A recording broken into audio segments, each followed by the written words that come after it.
It is a new day for college athletics. Again, transfer portal, NIL money, but this is different. Yeah, very different. The NCAA and the Power 5 conferences have agreed on terms of a model to directly pay the players. Remember, if that happened, how there'd be video or envelopes. Oh my gosh, yeah. It was a big deal. WDRB Sports Director Tyler Greever is here to help break it down. Tyler, a lot to dive into with this plan. How much money, who gets it, how do you do it? Yeah, and even the phrasing is something we're going to have to get used to, because this is basically going to be revenue sharing. So let's start with a few of the details of this plan. There's almost $3 million in back damages that the NCAA's got to pay back to athletes over the next 10 years. The model that aims to start in fall of 2025 would allow schools to share up to 22% of their revenue with athletes. Now, it will be up to the schools for how to distribute that money. And keep in mind, a judge still has to approve all of this, and that's going to take probably some months. So we're not in the final form of all of this yet, but we at least have an idea of what it could look like. You know, with NIL money, you got a Haley Van Lith or somebody maybe making hundreds of thousands of dollars. You got somebody on the rowing team getting nothing. They work just as hard at the university.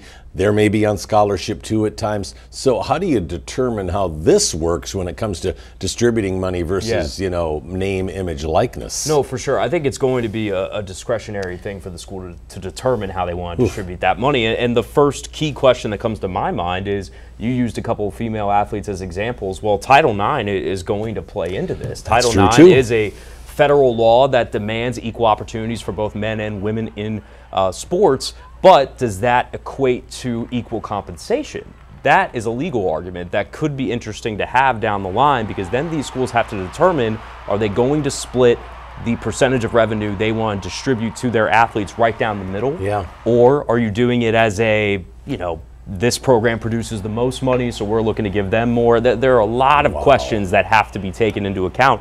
Plus, rosters are going to look different. Scholarship limits might be done in all of this, especially when you're looking at football.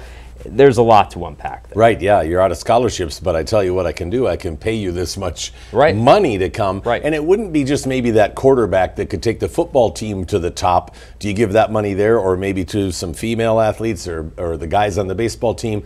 But what about, there might be a star volleyball player who could put U of L women's volleyball, let's say, into the national title picture for sure.